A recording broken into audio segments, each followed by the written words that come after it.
so compassionate. You deserve a medal." We both knew that what I was saying was ridiculous, but he grinned. He didn't take it as such an end-of-the-world event anymore. He did much better the next year, when it was someone else's turn to make the heroic sacrifice. A truckload of dung. Unpleasant things, like coming bottom of our class, happen in life. They happen to everyone. The only difference between a happy person and one who gets depressed is how they respond to disasters. Imagine you have just had a wonderful afternoon at the beach with a friend. When you return home, you find a huge truckload of dung has been dumped right in front of your door. There are 3 things to know about this truckload of dung. 1. You did not order it. It's not your fault. 2. You're stuck with it.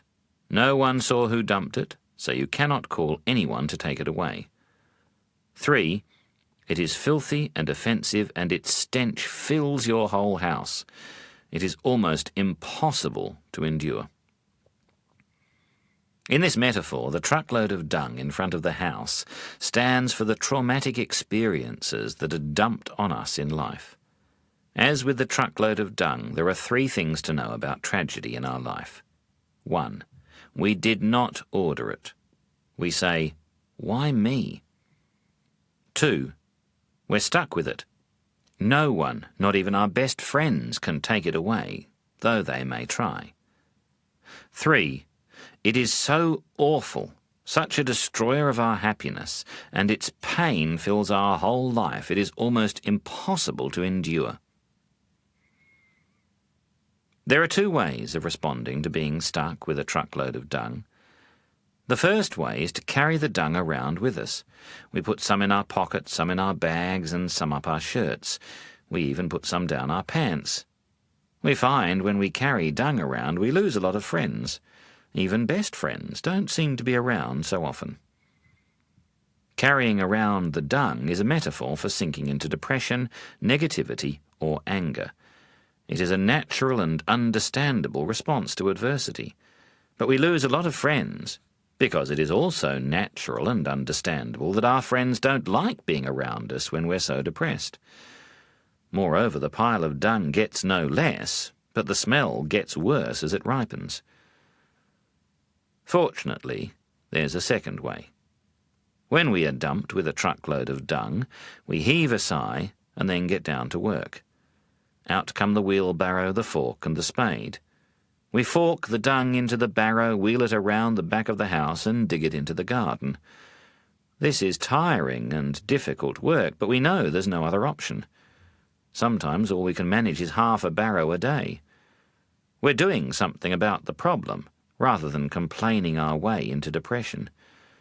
Day after day we dig in the dung. Day after day the pile gets smaller. Sometimes it takes several years, but the morning does come when we see that the dung in front of our house is all gone. Furthermore, a miracle has happened in another part of our house. The flowers in our garden are bursting out in a richness of colour all over the place. Their fragrance wafts down the street so that the neighbours and even passers-by smile in delight. Then the fruit tree in the corner is nearly falling over, it's so heavy with fruit. And the fruit is so sweet, you can't buy anything like it. There's so much of it that we are able to share it with our neighbours. Even passers-by get a delicious taste of the miracle fruit.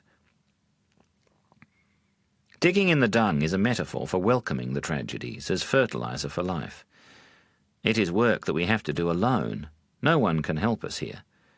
But by digging it into the garden of our heart day by day, the pile of pain gets less. It may take us several years, but the morning does come when we see no more pain in our life, and in our heart a miracle has happened. Flowers of kindness are bursting out all over the place, and the fragrance of love wafts way down our street, to our neighbours, to our relations, and even to passers-by.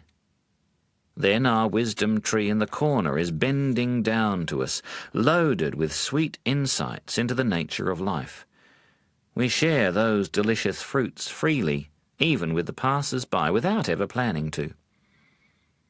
When we have known tragic pain, learnt its lesson, and grown our garden, Then we can put our arms around another in deep tragedy and say softly, "I know." They realize we do understand. Compassion begins. We show them the wheelbarrow, the fork and the spade, and boundless encouragement. If we haven't grown our own garden yet, this can't be done. I have known many monks who are skilled in meditation, who are peaceful, composed, and serene in adversity. But only a few have become great teachers.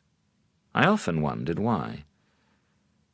It seems to me now that those monks who had a relatively easy time of it, who had little dung to dig in, were the ones who didn't become teachers. It was the monks who had enormous difficulties, dug them in quietly, and came through with a rich garden that became great teachers. They all had wisdom, serenity, and compassion, but those with more dung had more to share with the world. My teacher, Ajahn, who for me was the pinnacle of all teachers, must have had a whole trucking company line up with their dung at his door in his early life. Perhaps the moral of this story is that if you want to be of service to the world, if you wish to follow the path of compassion, then the next time a tragedy occurs in your life, you may say, "Whoopee! More fertilizer for my garden." It's too much to hope for. It's too much to hope for a life without pain. It's wrong to expect a life without pain, for pain is our body's defense. No matter how much we dislike it, and nobody likes pain, pain is important, and for pain we should be grateful. How else would we know to move our hand from the fire, our finger from the blade,